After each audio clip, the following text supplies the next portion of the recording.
They say the chances of a cat killing you in your sleep are low, but never zero. My human always left the window slightly open when it rained.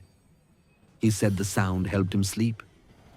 And even though he claimed he didn't like me climbing onto the bed, he always left space for me. Every night, he gave me the same little plate of food in the same corner without fail. He never forgot. Sometimes he'd grumble, say I only came to him when I was hungry. But he always smiled when he saw me. That night, the open window let something else in. Something that had no scent, only cold. I bristled. It wasn't fear, it was something else. My body tensed. I felt it wasn't mine anymore. I climbed onto his chest. He stirred, half asleep. I tried to stop myself, but I couldn't. I leapt at his face. I slashed. I sank my claws into his eyes as his voice broke into screams. It wasn't me. Afterwards, everything went quiet. And I kept purring. I don't know if this body still belongs to me, but something inside me smiles every time night falls. I come from flesh, and this house feeds me. I come from flesh, from what bleeds, from what drips, from black bags, from open dumpsters in nameless streets. I was born in a ruptured stomach. I flew before most ever breathed. Now I fly here. This house feeds me. It has cracks where the heat escapes. The windows sweat. And there's a room at the back where the walls throb. Not because they're alive, but because something inside always shakes. The man lives alone. He walks slowly, says little, smells like salt and metal. Every now and then he brings someone in. Sometimes they arrive awake, looking around, laughing, stumbling. Sometimes they come folded in bags or dragged by the arms. Alive or dead, it doesn't matter. They all suffer. I see them first, from above, from the frame. I perch on the warm bulb, the hinges, the rim of a cup stained with dried blood. The living don't last. They scream, they beg, they move. Then they stop. The room has no bed, just a drain, tools, plastic that doesn't always get cleaned. After a few hours, the flesh turns good, warm, open, human.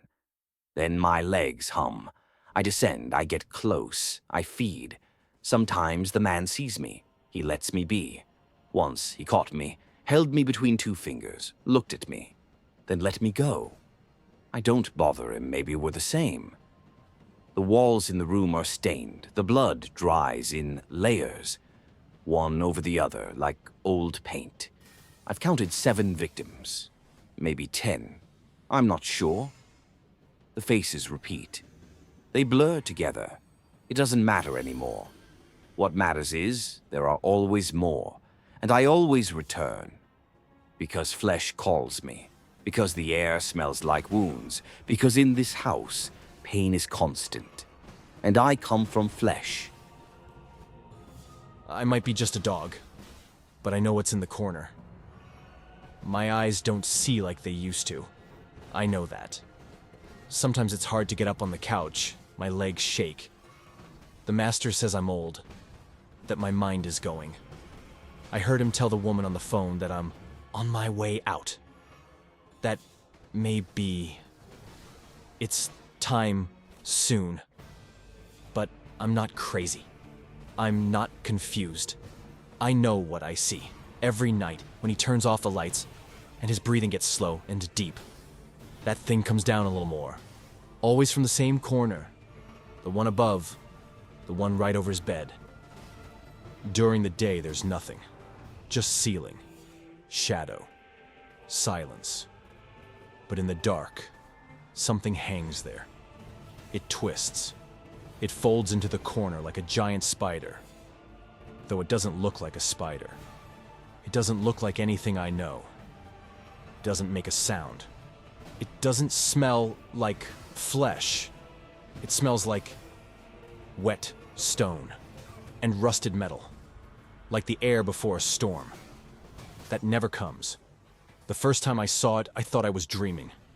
I got up, growled, barked. The master woke up, patted me, and said in that calm voice, "Easy, old boy.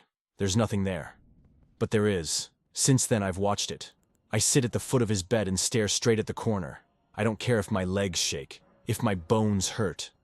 I don't stop watching. Because if I blink too long, if I lower my head, if I fall asleep, it comes down a little more. He doesn't believe me. He pets me like I'm a broken toy. Sometimes he laughs and says, "The corner again, old man? You're gonna scare me." Last night, I saw it stretch part of itself out. A claw, a root, something. It slid down the wall, slowly, like it was testing. It got almost to the edge of his pillow. I barked. I jumped on the bed. He woke up scared and kicked me out of the room. Now I'm outside, alone. I can hear him breathing behind the door. I can't get in. I can't watch the corner. And now, it's coming down faster. Shh. If you hear him, don't move. Don't breathe. Just pray. My mom says we must not make noise. If we hear the footsteps without feet, we have to stay still and press our bodies against the wood. No matter how scared we are, we must not squeak. It wasn't always like this. This house used to be good. There were crumbs, damp corners, soft spots to sleep. We played inside the walls, ran through the rusted pipes, slipped through holes in the floorboards. There were so many of us, uncles, my sisters, the old ones without tails. Everyone knew the paths. Now, not many are left. Everything changed when the new humans came. They brought heavy furniture, boxes that smelled like metal, and that scent, sweet and sour, like rotting fruit. At first, we thought it was just another change. Humans come and go, but that smell didn't leave. One night, I heard something crawling inside the walls. It wasn't one of us. It was slower, wetter, like something big, sliding without legs, pushing its body against the wood. My big brother went to see what it was. He said he'd be back soon. He never came back. Then Aunt Shorttail disappeared. Then the triplets. Then Papa. Mama told me not to ask questions, that the others had gone to the attic. But the attic smells like blood now. And when I get close, the air trembles, like the wood is breathing. Last night, I woke up to a sound. Not footsteps, not paws. It was a dry, dragging noise, followed by a heavy, soft thump, like when something thick and wet hits the floor. I crept to the hallway crack. I saw something moving in the dark. No eyes, no face, just smooth, glistening skin that opened and closed like it was breathing or swallowing. In its mouth, if that was a mouth, my sister's body hung, limp, legless. I wanted to run, to scream, but I remembered what Mama said. Don't make noise. Now she's gone too. I'm alone, and something is moving close, very close. I breathe slow. I press myself into the wood. I try not to make a sound, but I think it can smell me. The graveyard cat. I sleep among graves. Each night she leaves a stone. I sleep among graves, not because I have nowhere else to go, but because it's quiet here. The earth doesn't scream. The living make noise. The dead don't. Between the headstones, I find sun, shade, silence, and sometimes scraps of food left behind by mourners. Flowers that smell of abandonment. I like this place, until she came. She has no body, leaves no footprints, just a stretched out shadow that walks when the wind doesn't blow. I didn't see her arrive. I just started to notice her. She moves between tombs like she's counting them, stops at one, then another, stands still. And the next day, I find a stone in my bowl. Always a different one, smooth, gray, cold. The first time, I touched it without thinking, and I saw it. A woman, on her knees, screaming in the rain, dirt under her nails, and a small body in her arms. The name on the grave matched. Since then, every stone is a memory that isn't mine. Every time I touch one, I know how someone died. The man on the bench, the boy on the tricycle, the girl who used to cry alone every Thursday, all dead. I don't know why she gives them to me. I don't know what she wants. I only know that now, the shadow waits for me. She walks ahead, stops, looks at me without eyes, and I follow. Through old graves, faded names, crooked crosses. Each night she leaves another stone. Each night another dead. Another memory lodged in my mind like a claw. I don't know how many are left, but she never stops. And for some reason, neither can I.